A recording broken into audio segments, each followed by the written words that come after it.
The email had been innocuous, sitting at the top of my inbox with a subject line that was both sterile and vaguely menacing.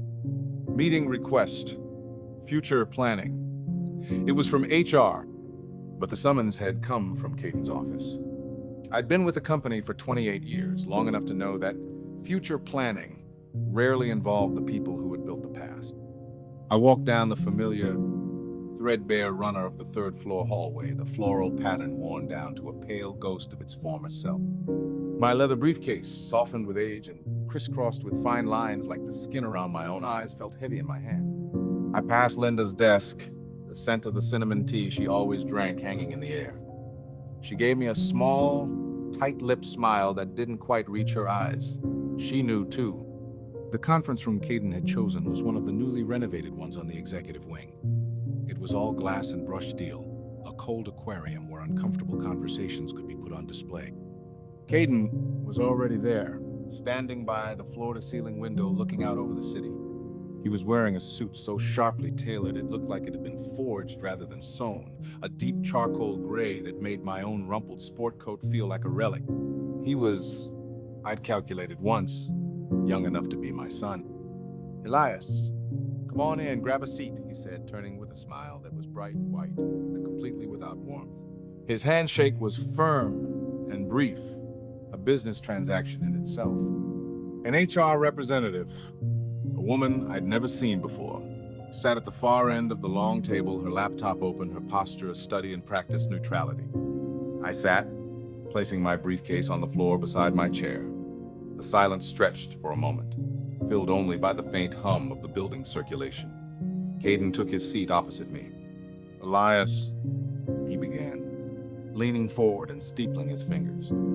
"I wanted to have this chat because, as you know, we're entering a new phase for the company. We're looking at a more dynamic paradigm, really leveraging our assets to maximize synergy moving forward." The words floated in the air between us, meaningless and slick. I'd heard versions of this speech a dozen times over the years whenever a new vice president or a fresh MBA graduate was given a corner office. It was the language of removal, of erasure. I just nodded, my mouth a dry line in my face. I looked at the polished surface of the table, at a faint, ghostly ring left by a previous water glass, and I focused on that, a small, imperfect circle in this sterile space. "You've been a foundational part of this company for a long time," he continued, and the past tense of the verb hit me like a physical blow. "Your contributions are noted, deeply. But as we streamline for the future, we've had to make some difficult decisions about structure. We're reallocating resources, and as a result," he paused, letting the silence do the heavy lifting. "Your position has been made redundant." Redundant. The word hung there. It wasn't a word about a job, it was a word about me. A spare part, a gear no longer needed in the new, gleaming machine he was building. My heart wasn't racing. It was doing the opposite, slowing down, each beat a heavy, thick thud in my chest. I felt a strange sense of detachment, as if I were watching this scene from the other side of the glass wall. "I see," I said. The words came out evenly, a small miracle of muscle memory. "Your pension is fully vested, of course," Caden said quickly, as if offering a consolation prize. "Everything is in order. Sarah here," he gestured to the silent woman from HR, "has all the paperwork for you. A comprehensive severance package." Sarah slid a thick manila envelope across the table. It stopped a few inches from my hand. I didn't reach for it. "And, Caden added, his voice losing even the pretense of sympathy, becoming clipped and efficient. "For security reasons, your network and building access have been revoked, effective immediately. We'll have the contents of your desk packed and couriered to your home by the end of the week." That was it. The final, clean cut. I wouldn't even be allowed to walk back to the desk, where I'd spent more than half my life. The coffee mug my daughter had painted for me one Father's Day, the worn photo of my late wife, the silly cactus that Linda had given me of it, would be gathered by a stranger and put in a box. I felt a sudden sharp pang of loss, not for the job, but for that small, curated corner of the world that had been mine. I stood up slowly, my joints cracking in the quiet room. I didn't look at Caden again. I looked past him, out the window, at a city that suddenly felt vast and unfamiliar. picked up my briefcase. Its familiar weight, a small comfort. "Thank you for your time," I said to the room, to the water ring on the table, to the ghost of my own career. I walked out, leaving the manila envelope sitting on the table. Sarah from HR called my name once, softly, but I didn't turn back. I walked down the hall, past Linda's desk, but I kept my eyes fixed straight ahead, a ghost moving through a world that was no longer his. The automatic doors at the main entrance hissed open and then slid shut behind me, sealing me out with a final definitive click. It turned out the clean severance had been a fantasy. The promise to courier my effects was, I discovered from a clipped phone call the next morning, contingent on me packing the box myself. I was to come in, collect my personal items and only my personal items under supervision, and be gone within the hour. It was a final, petty humiliation, forcing me to return to the scene of my own execution.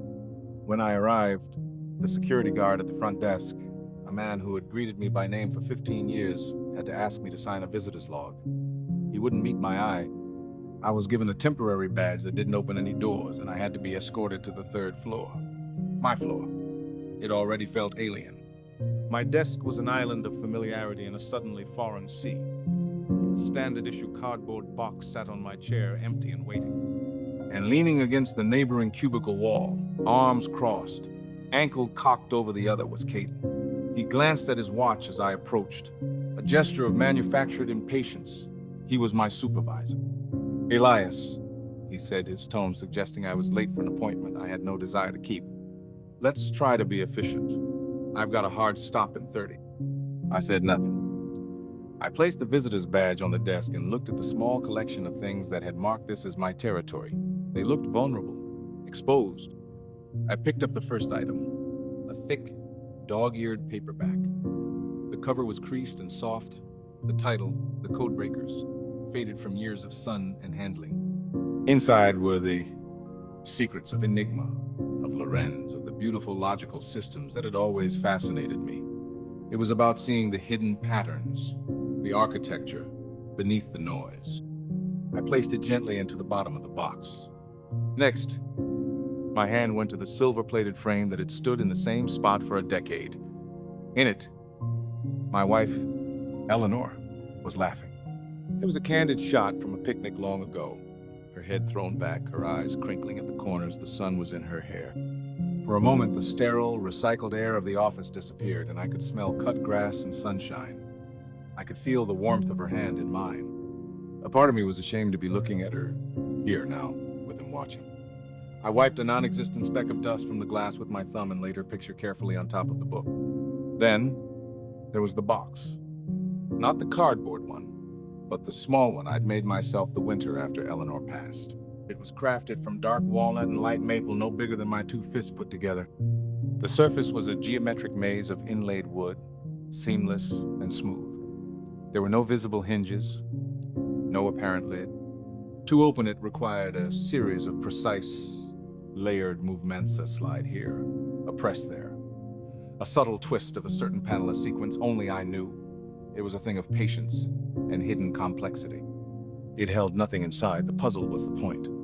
My fingers traced the familiar lines of the joinery, a silent conversation between me and the wood. "Christ!" Caden muttered from behind me. I froze, my hand still on the puzzle box. Is that all just analog junk? I'm trying to build a digital-first operation here, and your whole desk looks like a museum exhibit. I turned my head slowly and looked at him. Really looked at him.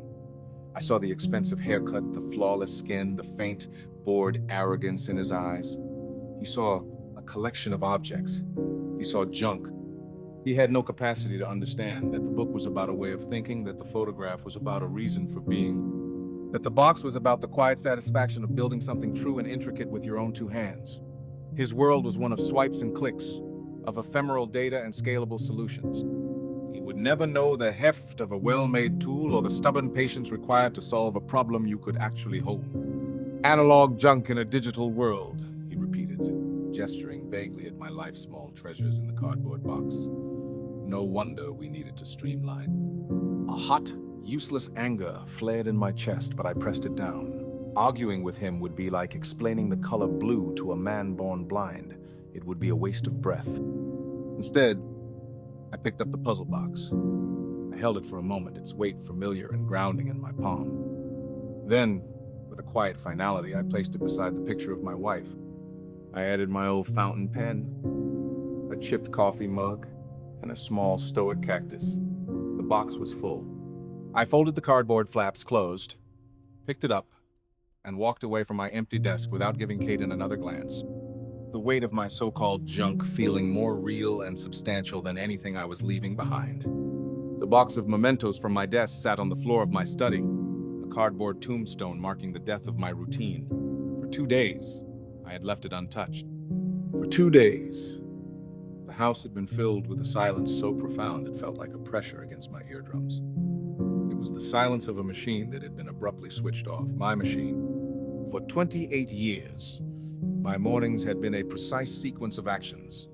Alarm at 6, 15, coffee brewing by 6, 20, scanning the overnight network reports by 7, 0.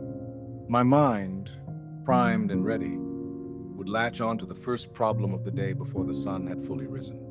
Now, there was no alarm. The sun would just creep into the bedroom, illuminating dust motes dancing in the stillness, and I would wake with a jolt of useless adrenaline and nowhere to direct it. On the third day, I decided action was the only antidote. I made coffee, the aroma familiar but the purpose hollow, and sat at the polished oak table in the dining room. The newspaper was spread before me, the crossword, a neat grid of empty white squares. This was a familiar comfort, a small, solvable puzzle to start the day. I uncapped my fountain pen, 17 across, a state of inactivity. I filled in the 8 boxes without hesitation. DORMANCY. The irony was so stark, it felt like a taunt. I kept going, my mind moving swiftly through the clues, a greyhound let loose on a tiny track, obscure rivers, long-dead monarchs, botanical terms they fell before the steady march of my pen. In 12 minutes it was done. The grid was full, a perfect construct of interlocking words, and then nothing. The brief flicker of satisfaction was gone as quickly as it came, leaving behind an even deeper void. The challenge was trivial, the victory meaningless. I was left staring at the completed puzzle, the black ink stark against the page, and the silence rushed back in to fill the space my concentration had briefly occupied. It was the loudest thing in the house. I retreated to my library, a room that had always been my sanctuary. The walls were lined floor to ceiling with books, a lifetime of accumulated knowledge. It was my space, ordered and calm. I decided to reorganize it.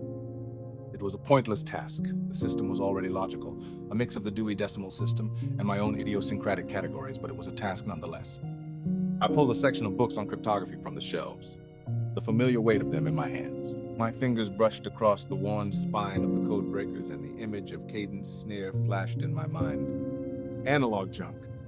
I set the books on the floor and stood in the center of the room, surrounded by the quiet company of stories and facts, of histories and theorems. But instead of comfort, I felt an unnerving disconnect. My mind, that restless engine, was still turning, still processing. It was looking for a problem to solve, a system to analyze, a pattern to decode, but there was nothing to feed it. It was like a powerful telescope pointed at a blank wall. The potential was there, the machinery was humming, but it was aimed at nothing. That was the torment. It wasn't the quiet of the house, it was the silence in my head where the work used to be. It was the feeling of a finely tuned instrument lying dormant. For decades, I had been the person people came to with the intractable problems, the tangled systems that no one else could unravel. My mind was a tool, honed and sharpened through constant, rigorous use. Now, it was just sitting on a shelf, a relic. I looked at my hands. The same hands that had drafted network architectures, that had built the intricate puzzle box that had held my wife's. They felt useless. Caden hadn't just taken my job, he had taken my purpose. He had looked at me, at my life's work, at the very way my mind operated, and declared it all obsolete. And here, in the deafening, oppressive quiet of my own home, for the first time I felt the chilling possibility that he might have been right. The days bled into one another, each a paler copy of the last. I had taken to spending the afternoons in my study, not reading, but simply existing among my books. I traced the titles on their spines with my finger, the act a faint echo of the intellectual engagement they once offered. The house was a ship becalmed, and I was its only passenger, waiting for a wind that would never come. I had just finished wiping down the leather of an old armchair, a task of meticulous pointlessness, when the sound came. It was a sharp, decisive rap on the front door, not the rhythmic tap of a delivery driver or the cheerful chime of the bell a neighbor might press. It was a sound with intent. My first reaction was a jolt of pure, unadulterated surprise. No one came to my door unannounced.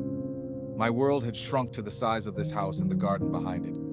My heart, for the first time in what felt like a week, beat with a quicker rhythm. I set the polishing cloth down and moved into the hallway, my soft-soled slippers making no sound on the hardwood floor. Through the small, distorted lens of the peephole, I saw a man standing on my porch. He was of average height and build, dressed in a suit that was resolutely plain. It wasn't the aggressive, fashionable armor Caden wore. This was something else entirely. It was a suit designed not to be noticed, a charcoal gray so neutral it seemed to absorb the afternoon light. He stood patiently, hands clasped loosely in front of him, his posture still. He wasn't looking at his phone or shifting his weight. He was just waiting, his gaze fixed on the door. He didn't look like a salesman. There was no forced smile, no eagerness. There was only a profound stillness. I took a breath and opened the door, leaving the security chain engaged. It felt like a small, foolish piece of theater, but it was an instinct I didn't question. "Can I help you?" I asked. My voice was rough from disuse. The man's eyes met mine. They were a pale, washed-out blue, but they were incredibly sharp, observant. They took in the chain, my rumpled shirt, the shadowy hallway behind me, all in a fraction of a second. "Elias Thorne?" he asked. His voice matched his suit. Quiet, functional, without any discernible accent or inflection. Hearing my full name spoken by a stranger sent a cold prickle up my spine. "Who's asking?" I responded, my hand tightening on the edge of the door. "My name is Agent Miller," he said simply. He didn't offer a handshake or a business card. He didn't specify which agency he belonged to. The title hung in the air between us, heavy with implication. My mind, so sluggish and bored just moments before, snapped to attention, sifting through possibilities. FBI? Treasury? Some obscure department I'd only read about? The old gears were starting to turn, analyzing a new and unexpected variable. "Agent Miller," I repeated, testing the shape of the words. "I'm not aware of any business I have with any agents." A faint, almost imperceptible smile touched the corner of his mouth and then vanished. "That may be. I was hoping I could come in for a moment. I'd like to ask you a few questions if you have the time." He said it as a polite request, but it didn't feel like one. It felt like the next logical step in a sequence I didn't understand. Behind me, the house was silent. It was my sanctuary, the quiet tomb I had been slowly furnishing with my own obsolescence. It was safe. This man, with his unassuming suit and his sharp, intelligent eyes, was not. He was an intrusion, a puzzle I had no context for. But he was also the first real question that had been put to me in days. I looked from his patient face to the silent hallway behind me, and for the first time I wasn't sure which I feared more. My hand hesitated for a second over the brass security chain. Behind me lay the quiet, predictable landscape of my forced retirement. Ahead, on the porch, stood a man who was a walking anomaly, an unsolvable variable. The part of my mind that had been lying dormant for days, the part that craved a problem, made the decision for me. I slid the chain free with a soft metallic click and opened the door. "Come in," I said, stepping back. Agent Miller entered without a word, his movements economical. He brought with him the scent of the cool autumn air and something else, an intangible aura of seriousness that seemed to suck the warmth from the hallway. I let him pass the living room and into my study, the room where the box of my former life still sat on the floor. It felt like the most honest place in the house. He didn't take a seat. instead standing in the center of the room, his pale eyes doing a slow, methodical sweep of the bookshelves. It wasn't a casual glance. It was an assessment. He was reading the room, reading me by the titles I kept. His gaze paused for a fraction of a second on the cryptography section, then moved on. "Please," I said, gesturing to one of the leather armchairs. "You have questions for me?"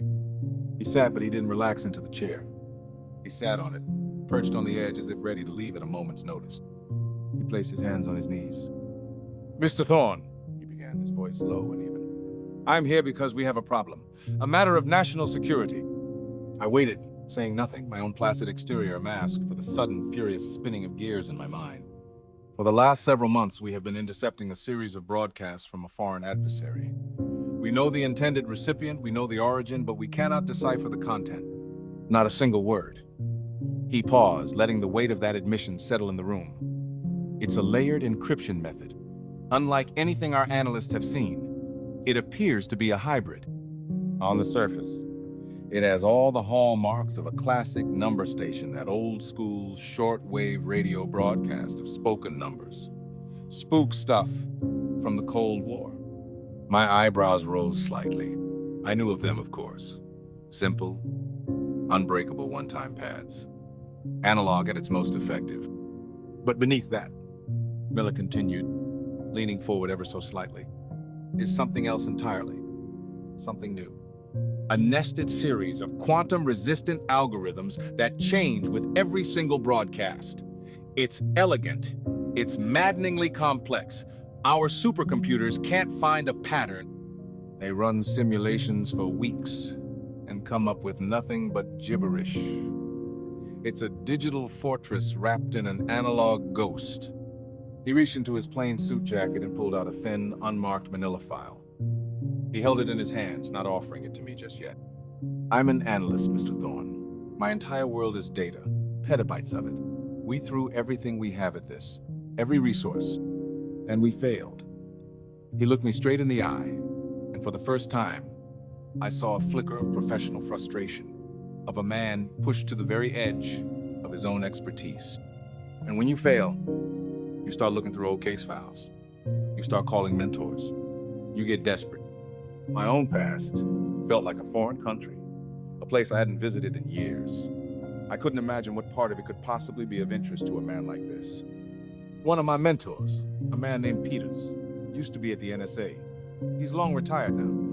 When I described the problem to him, the signal, the blend of old and new, the way the patterns seem random but feel like they have a hidden logic, went quiet. And then he remembered a paper he'd reviewed for an academic journal back in the 90s. A theoretical piece on nonlinear patterns in signal transmission. My breath caught in my throat. I remembered it. It was a passion project, a piece of pure theory I had written in my spare time, trying to articulate a concept that had fascinated me for years. That complex systems, even seemingly random ones, had an underlying aesthetic, a kind of hidden rhythm. My own company had shown zero interest. He said the author treated cryptographic structures not as mathematical problems, but as musical compositions, Miller said, his voice dropping even lower. With recurring motifs, harmonics, dissonances. He said the man who wrote it was the only one he ever knew who could see music in the static. He slid the file across the polished surface of the coffee table between us. It came to a stop just in front of me. "The paper was yours, Mr. Thorne." My fingers, which had felt so clumsy and useless just an hour before, were steady as I reached for the file. The manila folder was cool to the touch. I didn't look at Miller. My world had already shrunk to the space between me and the table. I opened it. The pages inside were dense, sterile printouts of raw data. Columns of numbers, strings of alphanumeric characters, and spectrographic charts that looked like abstract, chaotic landscapes. To a modern analyst, this was digital noise.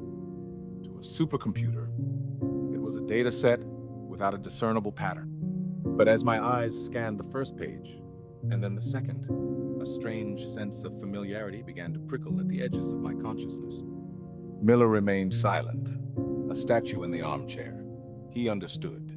This was not a conversation. This was an immersion.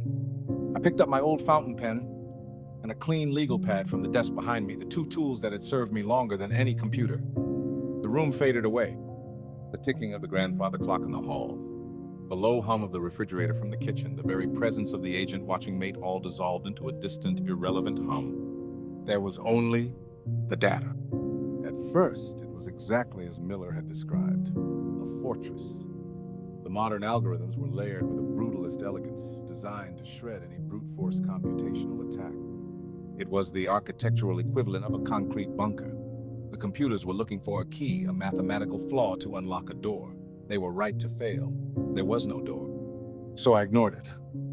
I let my eyes drift over the quantum-resistant layers, treating them as mere camouflage, and focused on what lay beneath, the numbers. The simple, spoken numbers from the old-style broadcasts. It was here, in the analog junk, that the real work was being done.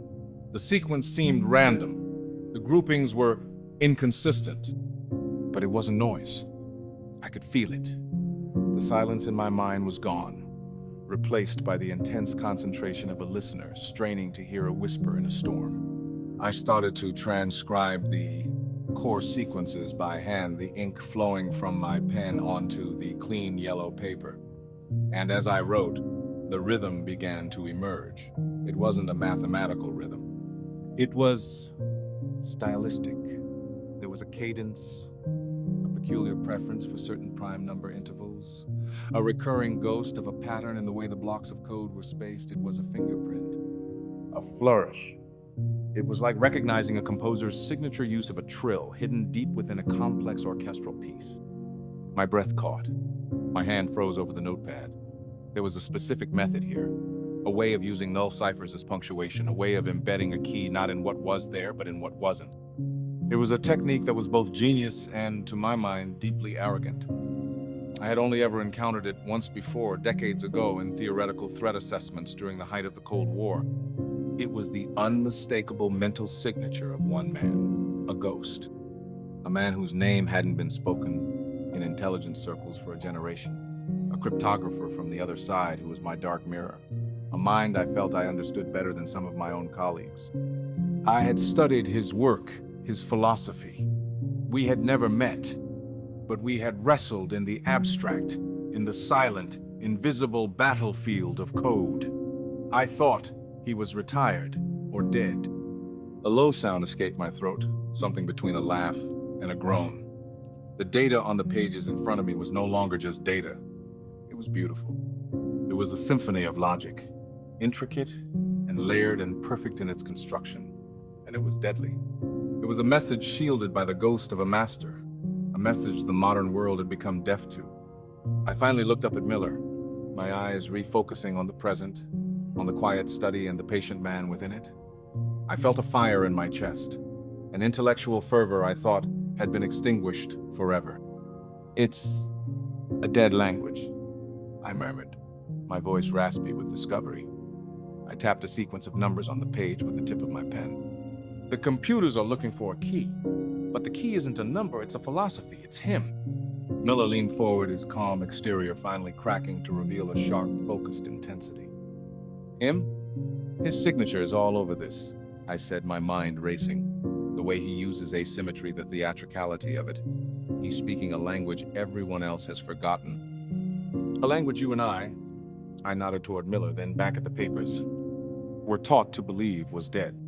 My study, which for days had been a chamber of quiet despair, was now charged with a palpable energy. It was the feeling I used to get just before a critical network patch, the hum of imminent, complex work. I looked down at the pages spread across the coffee table, at the elegant, deadly signature of a ghost I thought long buried. I saw the problem, but more than that, I saw the path to its solution, a narrow, difficult path that led, improbably, back to the place that had cast me out. I straightened up, my back protesting with a faint creak, and met Agent Miller's watchful gaze. The haunted, obsolete man he had found here an hour ago was gone. In his place sat someone who knew his own value, someone who held a key no one else possessed. "I can do this," I said, my voice clear and steady. The simple declaration felt momentous, a line drawn between the man I had been and the man I was about to become. I can unravel this for you, but not from here. Miller's expression didn't change, but I saw a new level of attention in his eyes. He was waiting for the terms. I have one condition, I continued. To properly analyze this signal, to see the whole board, I need access to my old terminal, at my old office. A flicker of something surprise, bureaucratic dread crossed his face. He knew my employment situation. He wouldn't have come here, to my home, if I was still on the company payroll. Your former employer, he stated, the words carefully neutral. That could be complicated. It's necessary, I said, cutting through any potential argument. I reached for one of the printouts, a dense log of routing data the supercomputers had likely flagged as corrupted or irrelevant. My finger traced a line of IP addresses. The architect of this code is brilliant, but he's also a pragmatist. He needs robust, high-speed infrastructure to bounce the signal through, to mask its true origin before the final shortwave broadcast. He's using relays, and some of the primary ones are right here. I slid the page across the table to Miller. Look at the server designations, the prefixes. This is the network I built, the one my former company just spent a fortune upgrading. He's using their state-of-the-art digital infrastructure as a smokescreen for his analog ghost. The irony is, I'm sure, part of the appeal for him. Miller stared at the page, his analytical mind quickly grasping the tactical implication. My request wasn't a matter of comfort or pride.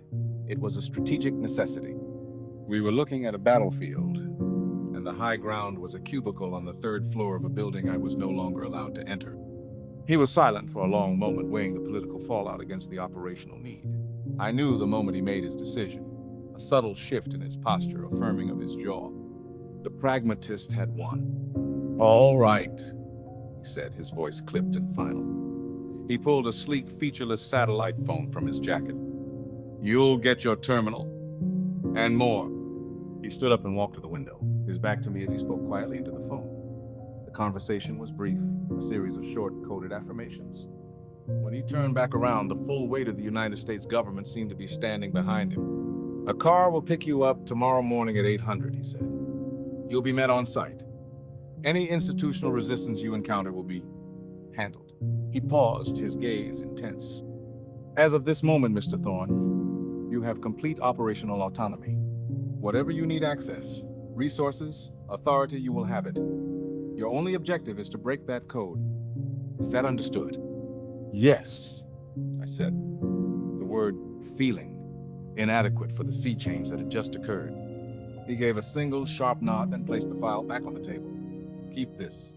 I expect you'll have work to do. With that, he was gone, leaving as quietly as he had arrived. I stood alone in my study, the silence returning, but this time it was different. It wasn't the silence of emptiness. It was the calm before the storm. I had to go back, not as a redundant old man coming to collect his junk, but as the only man on Earth who could hunt a ghost through a machine he had built with his own two hands. A grim, cold satisfaction settled over me. Caden was about to have a very confusing day. The black sedan moved through morning traffic with an unhurried efficiency, the city I knew so well looking different through its tinted windows. It felt distant, like a landscape in a film. I wore the same sport coat I had been dismissed in, but it felt different today. It felt like a uniform. Miller sat beside me, silent, looking straight ahead. We didn't need to speak. The mission was the only thing that mattered. When the car pulled up to the glass and steel facade of my former office building, it didn't stop at the curb. It glided into the reserved executive spot right by the entrance. A few employees on their way in glanced at the car, their curiosity piqued. I felt a strange knot tighten in my stomach, a mix of dread and grim determination. I was returning to a place that had wounded me, and I didn't yet know if I was immune to its poisons. We walked through the revolving doors, and the familiar, stale air of the lobby hit me. The security guard, the same one who had made me sign the visitor's log, saw us coming. His eyes widened first at me, then locked onto the stone-faced man beside me. He started to rise from his chair, a question forming on his lips, but Miller gave him a look so brief and so utterly commanding that the man sank back down, suddenly preoccupied with a spot on his monitor. We passed through the gates without breaking stride. The elevator ride was silent. I watched the floor numbers climb, each one a step back into a life I thought was over. Third floor. The doors hissed open onto the same threadbare runner, the same soft hum of fluorescent lights. Heads popped up over cubicle walls. I saw Linda, her hand flying to her mouth in a silent gasp. I saw others, their faces a mixture of shock and confusion. A ripple of whispers spread through the office like a current. And then, he was there. Caden emerged from his glass-walled office, cup of coffee in hand. He saw the commotion, and his eyes found me. His face went through a rapid series of micro-expressions, utter disbelief, then a flash of irritation which quickly hardened into pure, unadulterated fury. He set his coffee down on a subordinate's desk with a sharp clack and strode toward us, his tailored suit a declaration of war. "Thorne!" he barked, his voice loud enough for the entire floor to hear. He stopped directly in our path, planting his feet. "I don't know what kind of game you think you're playing, but you are trespassing." "Security!" He was posturing, asserting his dominance for the audience he had cultivated. He was trying to make me small again, the redundant old man being thrown out for a second time. I simply stood there, my hands in my pockets, and met his gaze. I didn't have to say a word. I had Miller. "I suggest you lower your voice," Miller said, his tone quiet but carrying a chill that cut through Caden's bluster. Caden's glare shifted to Miller. "And who the hell are you, his lawyer?" "It doesn't matter. You have 10 seconds to escort him out of this building before I have you both removed for trespassing." Miller didn't flinch. With a movement that was both calm and lethally precise, he reached into the inside pocket of his plain suit jacket. He didn't rush. He withdrew a simple black leather wallet and flipped it open, holding it inches from Caden's face. I couldn't see the credentials inside, but I saw their effect. The color drained from Caden's face. The angry flush was gone, replaced by a pasty, sickly white. His jaw, which had been clenched in rage, went slack. He was a man who understood power, and he had just run headlong into a level of it he had only read about. His corporate authority, which had seemed so absolute just moments before, had evaporated into nothing. "Mr. Thorne is with me," Miller said, his voice still low, but now it held the resonance of absolute authority. He snapped the wallet shut. "He requires this terminal." He gestured with his head toward my old desk. "He will be working here for the foreseeable future. You will provide him with full system access and anything else he requires without question and without delay. Are we clear?" Caden stared, his mouth opening and closing silently like a fish. He looked from Miller's unyielding face to mine, and in my eyes he found no anger, no triumph. He found only a quiet, focused indifference. That, I think, was what broke him. He gave a single spastic nod. I walked past him. I could feel the eyes of the entire office on my back, but I ignored them. I walked the familiar path to my old cubicle. It was empty, sterile, wiped clean of any evidence that I had ever existed. I pulled out the chair, the squeak of its wheels, a familiar sound in the now silent room. I sat down. The desk was cold beneath my hands. I looked at the dark monitor, the blank slate where the ghost in the machine was waiting for me. I could feel Caden's humiliated glare on the back of my neck, but I didn't turn around. He no longer mattered. The work had begun. The silence that followed Miller's departure was a different creature from the one that had haunted my house. That had been a silence of emptiness. This was a silence of weight, heavy with the unasked questions and shocked stares of 24 people. I ignored it. I ignored the way Caden scurried back into his glass office, his face pale. I ignored the whispers that sputtered and died whenever I so much as shifted in my chair. A nervous young man from the IT department appeared at my elbow a few minutes later, sent no doubt by a terrified Caden. He didn't make eye contact as he typed a series of commands, his fingers flying across my keyboard. "You have, unrestricted root access, sir," he stammered before practically fleeing back to the safety of his own cubicle. Unrestricted root access. The keys to the kingdom. The screen flickered to life, displaying the company's new, custom-built network interface.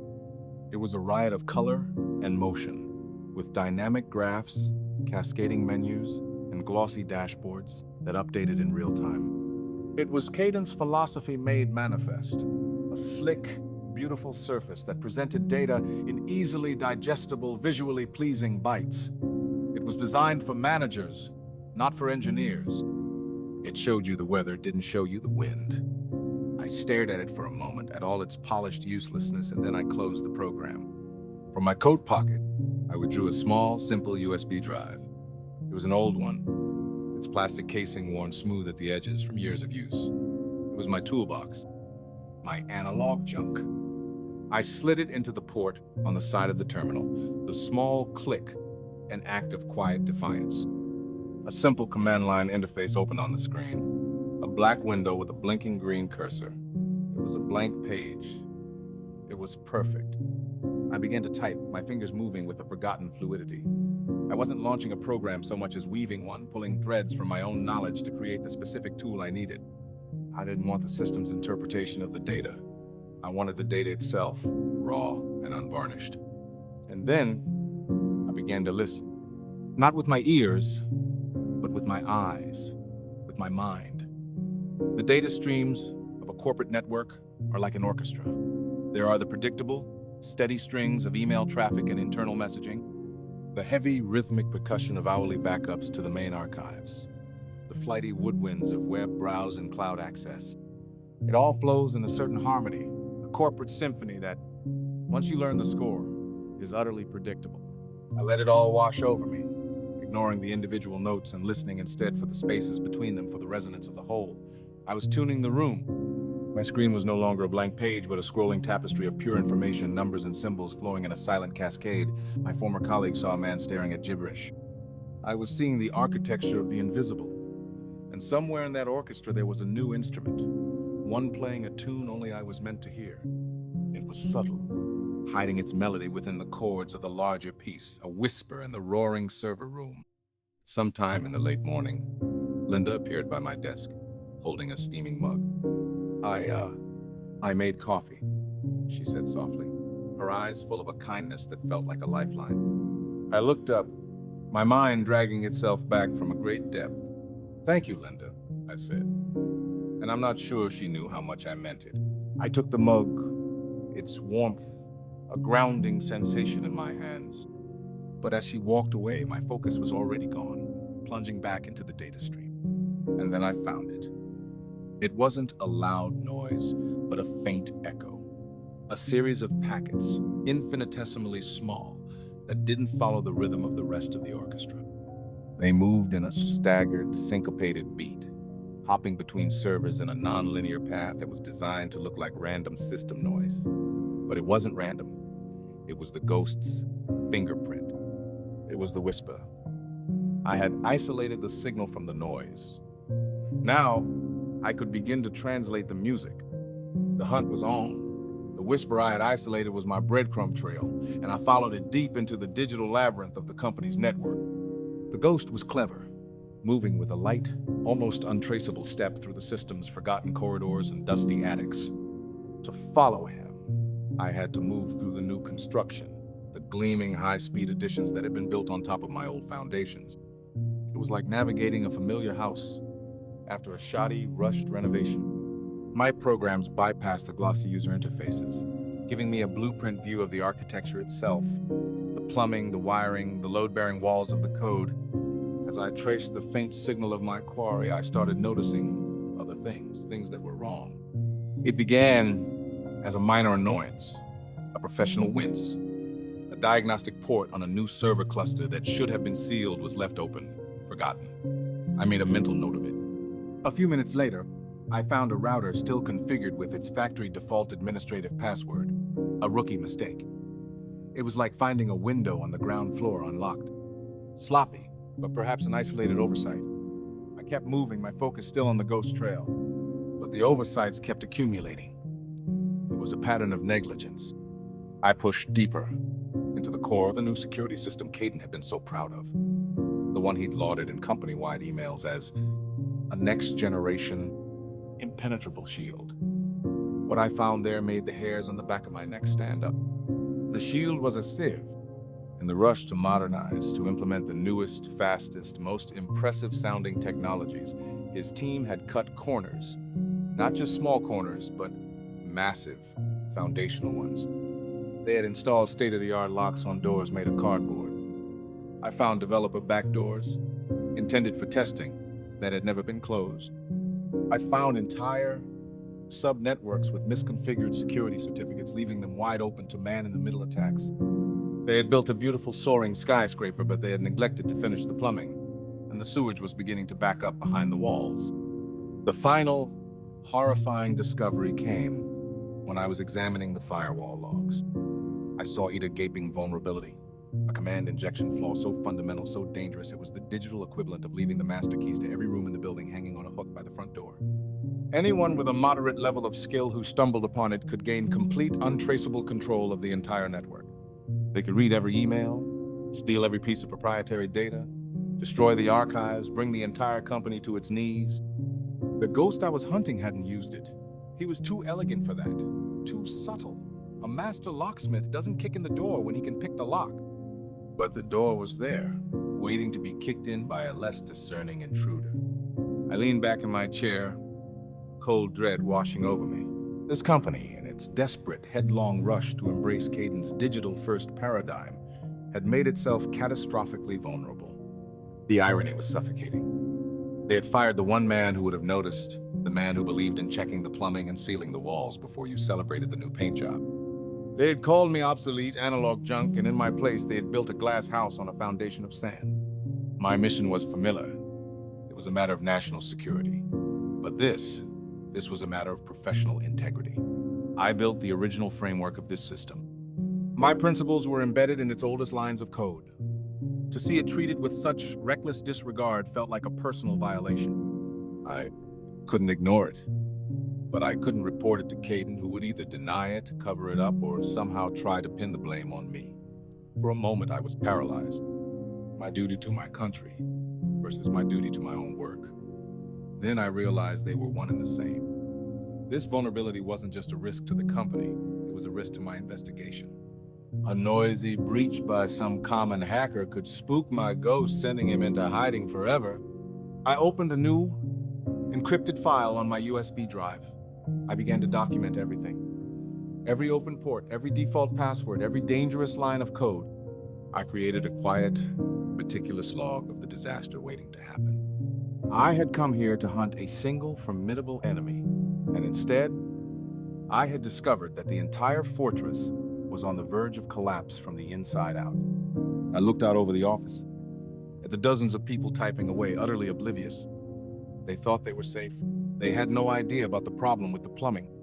The hum of the servers was the only sound in the cavernous, empty office. The workday had ended hours ago, the tide of employees receding to leave behind a silent shoreline of darkened monitors and empty chairs.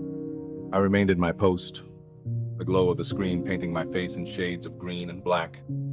I had mapped the ghost's pathways, his digital footprints through the network's hidden spaces.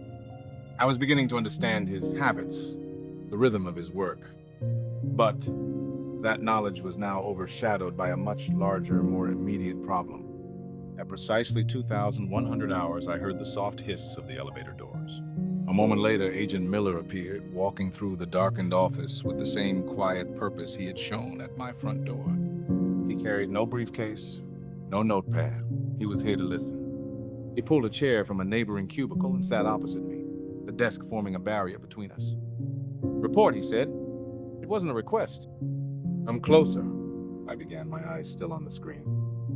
He uses the company's network as a series of cascading relays, bounces the signal through a dozen servers here before making the final broadcast. The method is designed to look like routine data mirroring, but the timing is unique. It's a pulse. I can't read the messages yet, but I can now predict when he's going to send one. I know his rhythm. Miller nodded, a flicker of professional satisfaction in his eyes. Good. That's progress. I took a deep breath. That's not all I found. I turned from the screen to look at him directly. Our operating environment here isn't just compromised. It's rotten from the inside out. I explained what I had uncovered. I didn't use technical jargon. I used the language of a builder, a plumber. Imagine we're in a submarine hunting another. I said, my voice low and intense. That's our mission. But I've just discovered that the people who built our submarine in their rush to make it look sleek and modern have left half the bolts loose. The bulkheads aren't sealed. The pressure gauges give false readings. We are at risk of a catastrophic failure that has nothing to do with the enemy we're hunting. I swiveled the monitor toward him and brought up the encrypted log file I had been compiling. Line after line of documented vulnerabilities. This isn't one or two mistakes, Miller. This is a systemic failure of protocol. Default passwords, open backdoors, flawed encryption on their internal communications. The entire security apparatus is a house of cards. They spent all their money on the chandeliers and forgot to build a foundation. As I spoke, I watched Miller's face. His expression, usually so placid and unreadable, began to change. It wasn't shock or anger. It was something colder, harder. It was the look of a strategist whose battlefield has just been revealed to be a minefield. His jaw tightened and his pale eyes seemed to darken. The professional calm hardened into something more formidable. "This vulnerability you found," he said, his voice dangerously quiet. "The main one. Can it be exploited remotely?" "By a moderately skilled teenager with a laptop and too much time on his hands," I confirmed. "The only reason our ghost hasn't used it is because he's a professional. He's too proud to kick in a door that's already wide open. But if someone else finds it, if some common thief decides to smash the windows while we're trying to listen for whispers, our entire operation is blown. Our target will vanish. Any forensic data we could have gathered will be corrupted. We'll have nothing."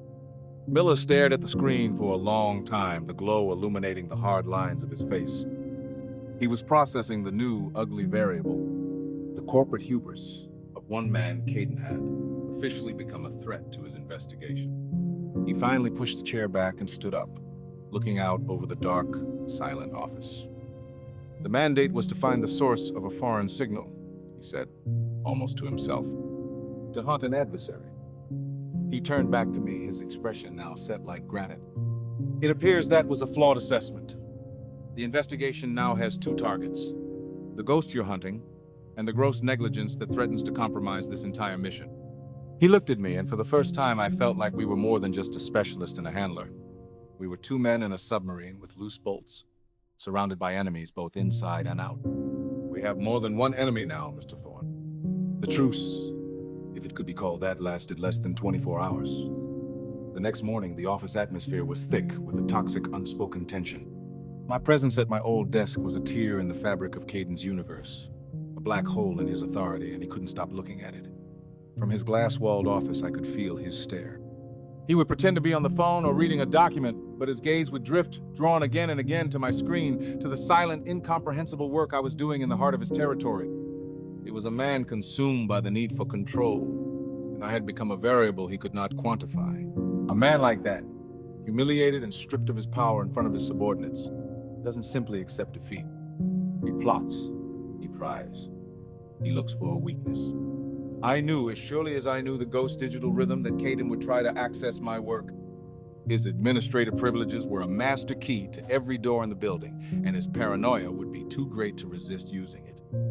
The walls in Caden's world were supposed to have ears, and all of them belonged to him. Anticipating a problem is always preferable to reacting to one. So, in between tracing the faint, rhythmic pulses of the ghost signal, I spent 20 minutes building a trap. It was a simple, elegant piece of work, the digital equivalent of a silk thread stretched across a doorway. I created a document, a single decoy file. I named it with a title I knew Caden would find irresistible. Project Orpheus Preliminary Findings Doc 6. It was the perfect bait, suggesting secrets and importance, hinting at a code name he wasn't privy to. I didn't hide it in a complex encrypted folder. That would have been too obvious. Instead, I placed it in a mundane subdirectory on my local drive, a place that looked like a simple work folder, a place an administrator performing a routine diagnostic might plausibly look. The file itself contained nothing of value, just a few paragraphs of repurposed, nonsensical text from an old technical manual. Its true purpose was hidden in a single, embedded macro. The moment the document was opened, that macro would execute a simple, silent command. It would send an encrypted packet, a single ping, to a secure external server I had designated. A server that only I was monitoring, on my own screen, in a small window tucked into the corner and disguised as a network latency monitor, was my tripwire alarm. It was a single line of text displaying a server status, ending in a small green square dot. If the honeypot file was opened, that dot would turn red. The trap was set. I put it out of my mind and returned to my real work, to the far more interesting puzzle of the ghost. I let the day wear on, the quiet hum of the office punctuated by the distant, furious tapping of Caden's keyboard. It happened at 3:40, 2 p.m. I was deep in concentration, mapping a potential correlation between the ghost transmissions and satellite orbital paths, when a flicker of motion in the corner of my eye caught my attention. I didn't look up. I didn't move a muscle, but I saw it. The small green dot in my monitoring window had turned a vivid, unapologetic red. A slow, cold certainty settled over me. I waited a full minute before moving my mouse. I expanded the monitoring window, and a new log entry appeared at the bottom of the screen. It was brutally simple. Alert. Beacon ping received. Source. User. Cawthorn. Timestamp 15:42:17. He had done it. While I was right here, sitting in plain sight, he had used his privileges to remotely access my machine and open the file. He was spying on me. I felt no anger, no surprise. Just a quiet, grim confirmation. I took a screenshot of the log, encrypted the image, and saved it to my USB drive. It was a weapon I hoped I wouldn't have to use, but a necessary one nonetheless. I looked across the office at the glass cage where Caden was now furiously pretending to read a report, no doubt perplexed by the meaningless document he had just risked everything to see. I had come here to hunt a ghost, a brilliant and worthy adversary. But it turned out I first had to deal with the petty, predictable poltergeist in the corner office. I now knew for certain whose ears were pressed against the walls, and I had the proof. The ghost language, once a deafening static, had resolved itself into a complex but discernible syntax. For 2 days I had been immersed in it, not as a codebreaker trying to force a lock, but as a linguist learning a forgotten dialect. I had followed its rhythms, mapped its grammar, and understood its nuance. The final key wasn't a number or a sequence, it was a philosophical shift, a change in perspective that allowed the entire structure to cascade into legibility. It happened on a Thursday afternoon. The office was humming with its usual drone of quiet conversations and keyboard clicks. On my screen, a river of chaotic alphanumeric symbols suddenly coalesced. It was like a photograph slowly coming into focus, the random dots and shadows resolving into a sharp, terrifyingly clear image. It wasn't just a message, it was a blueprint. A series of coordinates, chemical precursors and dates, a plan. A cold knot formed in my stomach. The hunt was over. A new, more terrible urgency had begun. My first instinct was to reach for the secure line to Miller. My hand was halfway to my pocket when a shadow fell over my desk. I've had enough of this. It was Caden. He wasn't shouting, not yet. His voice was low, trembling with a barely suppressed rage. He was holding a sheaf of papers, printouts of network logs which he slapped down on my desk. They were meaningless to him, but they were his justification, his prop for the scene he was about to create. I don't know who you think you are, or who you think you're working for, he said, his voice rising, attracting the attention of the entire floor. Heads were turning. The office chatter died. But you have been running unauthorized programs, accessing secure servers, and moving massive amounts of data off network. That is the definition of corporate espionage. He was playing his last card, attempting to frame me in a language he understood, the language of corporate malfeasance. He was trying to wrestle the narrative back in his favor, to paint me as the villain in front of our shared audience. I looked down at the decrypted blueprint on my screen, a plan for an atrocity that made Caden's office politics seem like a child's tantrum. Then I looked up at his furious, self-righteous face. I felt a profound sense of weary, calm. I had anticipated this pathetic little power play, and Miller and I had planned for it. I let his accusation hang in the charged silence for a moment longer. Then, I gave him a small, placid smile. Funny you should mention that, I said. As if summoned by my words, the elevator doors at the far end of the office hissed open. Agent Miller stepped out. He was not alone.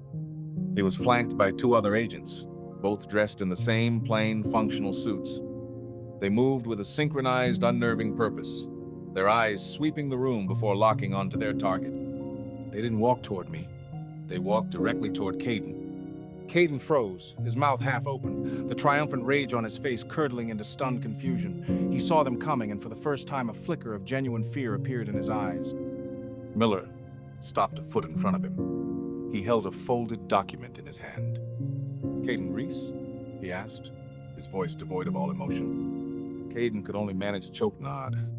"We have a federal warrant to seize your work computer, personal laptop, and all associated network devices," Miller said, his voice cutting through the silent office. He unfolded the document and held it out. "I believe this is yours." "On what grounds?" Caden stammered, his face as white as the papers he had slapped on my desk. "Gross negligence, creating a clear and present danger to national security infrastructure," Miller stated, his voice like ice. He paused, letting the first charge land before delivering the second. "And potential complicity in an active counter-espionage investigation." The word complicity seemed to strike Caden like a physical blow. He staggered back a step. The two agents moved past him, entering his glass office with quiet efficiency. One went directly to his desk and began unplugging the computer. The other approached Caden and held out a hand. "Your phone, please." Speechless, Caden handed it over. His reign was over, not with a bang, but with a quiet, brutally efficient dismantling. Miller gave me a single, almost imperceptible nod. The message was clear. The internal threat has been neutralized. I gave a slight nod back, then turned to my screen. The petty squabbles were done. The real work, the terrible work of understanding the ghost plan, was all that was left. The weeks that followed Caden's spectacular fall from grace were a blur of focused, feverish work. The ghost's decrypted blueprint was a masterpiece of terror, elegant in its simplicity and chilling in its scope. Miller and I, along with a small hand-picked team of specialists, worked around the clock from a secure off-site location. The stale air of my old office was replaced by the clean, cold hum of government servers. My mind, once a dormant engine, now ran at its highest capacity, fueled by black coffee and a sense of profound, terrifying purpose. We unraveled the plan piece by piece, and federal agents moved silently across the globe, dismantling the network, seizing the materials, and, finally, capturing the ghost himself, a quiet, unassuming academic in a sleepy European capital. The threat was neutralized. And then, just as before, came the silence. But this time, it was not a torment. It was a peaceful, welcome, quiet, the feeling of a job well and truly done. I returned home. I read my books. I worked on a new, even more intricate puzzle box. I was content. The call came on a Tuesday morning. The number was unfamiliar, but I answered it. The voice on the other end was smooth and deep, belonging to a man named Arthur Vance, the chairman of the board of my former company. He requested a meeting. I agreed. The boardroom was on the top floor, a place of hushed tones and expensive leather, with a view of the entire city spread out like a map. 3 men were waiting for me, Vance in the center. They were older, dressed in the somber, perfectly tailored suits of men who measure their worth in billions. They looked grave and deeply uncomfortable. "Mr. Thorne," Vance began after a stiff, formal handshake. "Please, sit. On behalf of the entire board of directors, I want to offer you our most sincere and profound apology."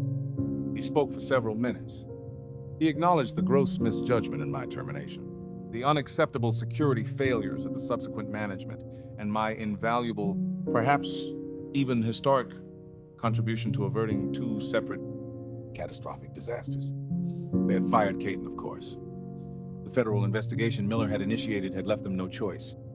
They were cleaning house, and this meeting was the final, most crucial step. "We understand that no apology can fully suffice," Vance continued, leaning forward, getting to the real point of the meeting. "And so, we would like to offer you your position back. More than that, we want to create a new role for you. Senior Fellow and Chief Systems Architect. You would report only to the board. Your old salary, we'd like to triple it. Full autonomy. A blank check. We need you, Elias. We need someone who knows how to check the plumbing." It was everything I might have dreamed of. Once. Complete vindication. A triumphant return. More money than I could ever spend and the respect I had been denied. I listened patiently, letting them lay all their cards on the polished mahogany table. When Vance was finished, a hopeful, expectant silence filled the room. I looked out the window for a moment, at the vast, sprawling city below. It all looked so distant. "Thank you, gentlemen," I said, my voice calm and even. I turned my gaze back to them. "It's a generous offer, but I'm afraid I must decline." Vance looked stunned. "Decline? If the compensation is not to your liking, I assure you, we are prepared to be flexible." "It has nothing to do with the compensation, Arthur," I said, using his first name, an act of quiet equality. "You're offering me my old job back. The truth is, I've come to realize I was never very good at having a job. I was good at the work. The job, the meetings, the politics, the promotions, that was the part that wore me down." I stood up, my chair making a soft, scraping sound on the thick carpet. They remained seated, looking up at me. "What you took from me a few months ago wasn't just my livelihood. You took away my purpose. And then, by a strange twist of fate, I was given a new one. I discovered that the silence I was so afraid of isn't a void to be filled with busy work. It's an opportunity to listen for the things that truly matter." I looked at these powerful, wealthy men, and I felt nothing. Not anger, not pity, not even triumph. They were simply no longer relevant to my world. "I'm not looking for a job," I said, the words feeling truer than anything I had ever said in that building. "I'm looking for a purpose." I thanked them for their time and walked toward the door. I didn't look back. I walked out of the boardroom, into the elevator, and across the lobby for the final time. The automatic doors hissed open, and I stepped out into the clean, bright air of a new day. My retirement had been an ending. This was a resignation. It was a choice. And as I walked down the street, my future an unwritten page, I felt a profound and settled peace. I didn't know if Miller would ever call again, but if he did, I'd be ready. I took to spending my afternoons on the back porch, watching the slow, deliberate work of the spiders in the eaves and the shifting patterns of light through the oak leaves. The world had returned to its quiet analog rhythm.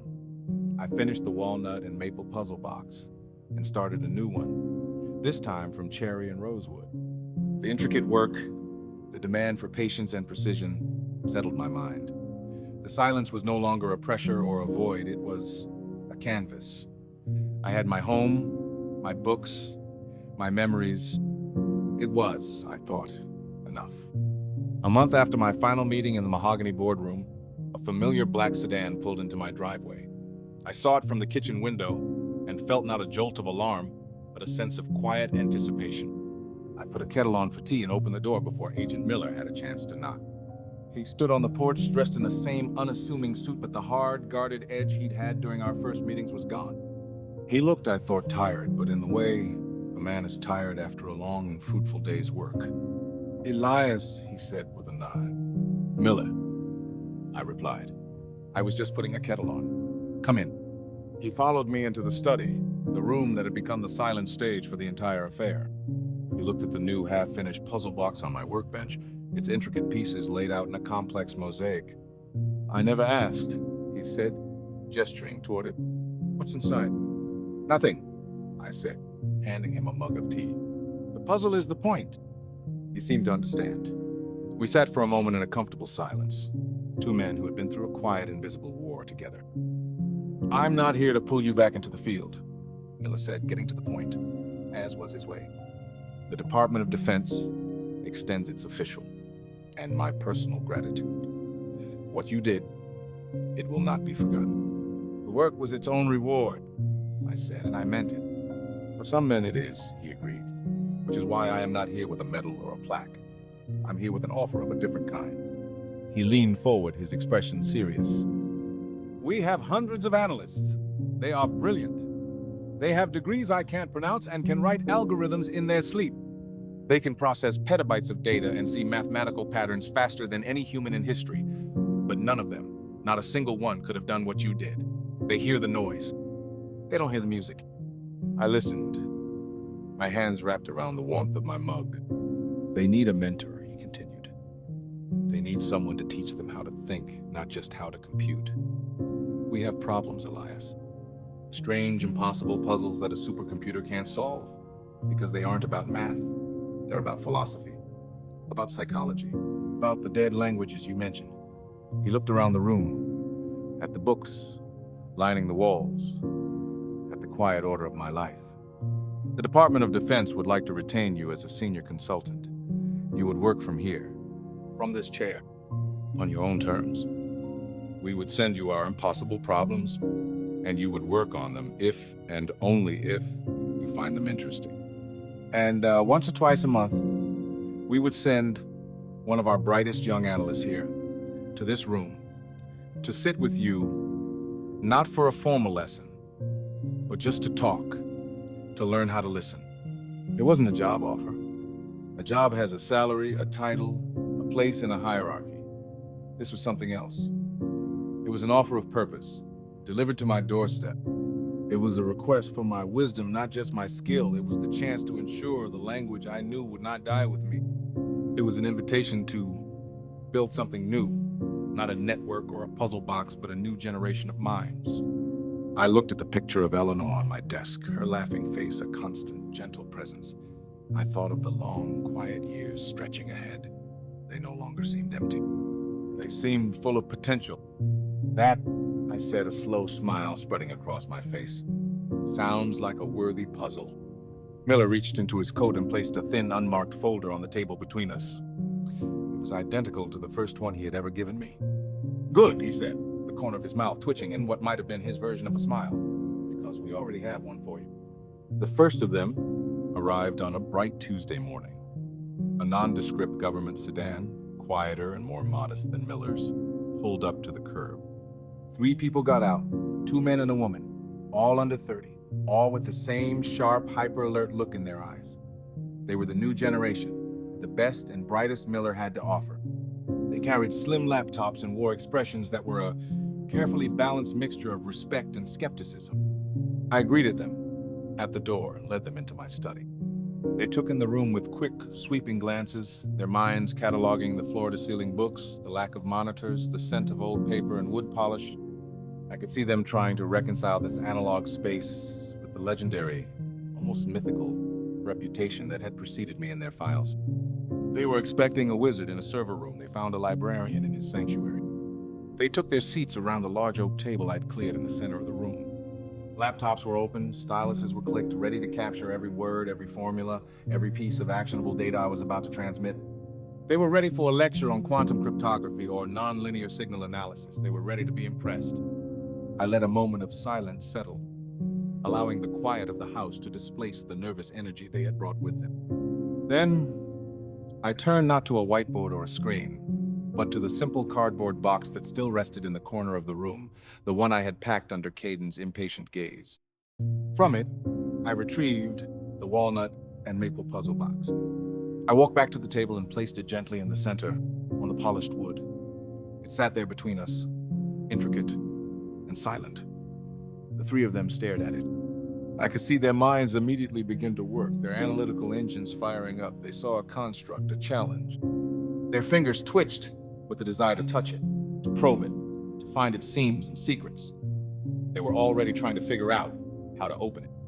This was my first lesson, I said, my voice quiet in the still room. And now, it is yours. The woman, whose name was Chen, looked up from the box. What is it?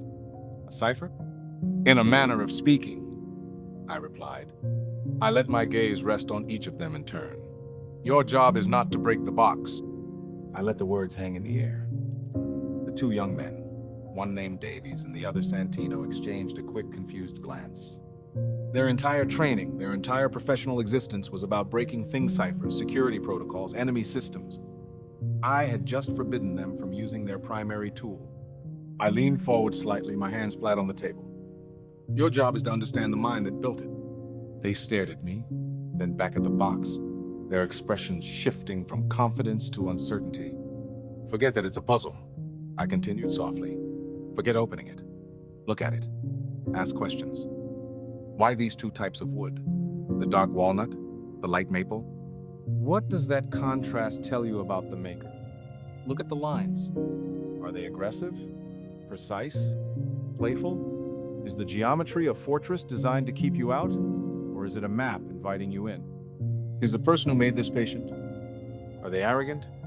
Do they have a sense of humor? Are they hiding a flaw? Or are they displaying their perfection? I tapped the seamless surface with a single finger. Supercomputers and algorithms can attack a problem. That is what our adversaries expect. They build digital fortresses, and they expect a digital siege. They do not expect an artist who can look at their fortress and appreciate the philosophy of the architect who designed it. They don't expect a musician who can hear the composer's personality in the discord.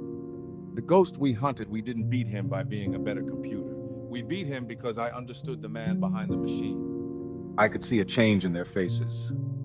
The initial confusion was giving way to a dawning, difficult understanding.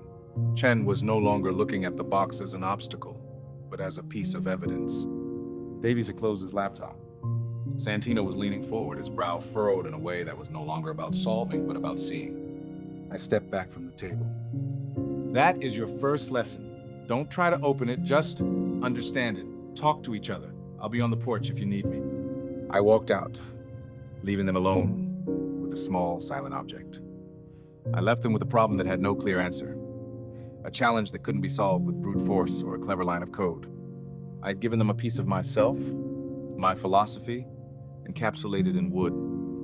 As I sat in my armchair on the porch, listening to the faint, murmuring voices from the study, I knew my real work had just begun.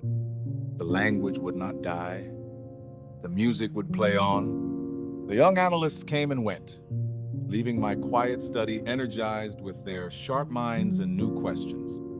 They would leave, and the silence that settled in their wake was no longer empty, but rich with the echoes of shared discovery.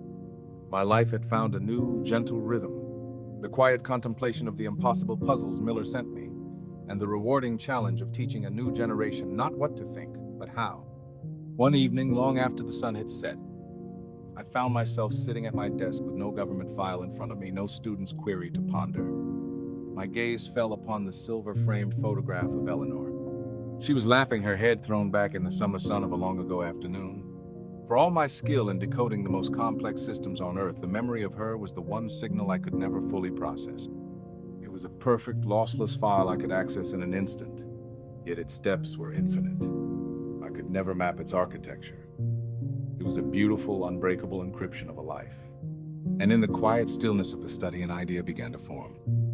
Not a solution, but a tribute. A final piece of work, not for duty or purpose, but for love. I turned to my terminal, the screen, a familiar black window in the dim light. This time, I was not hunting a ghost or mapping a vulnerability. I was creating.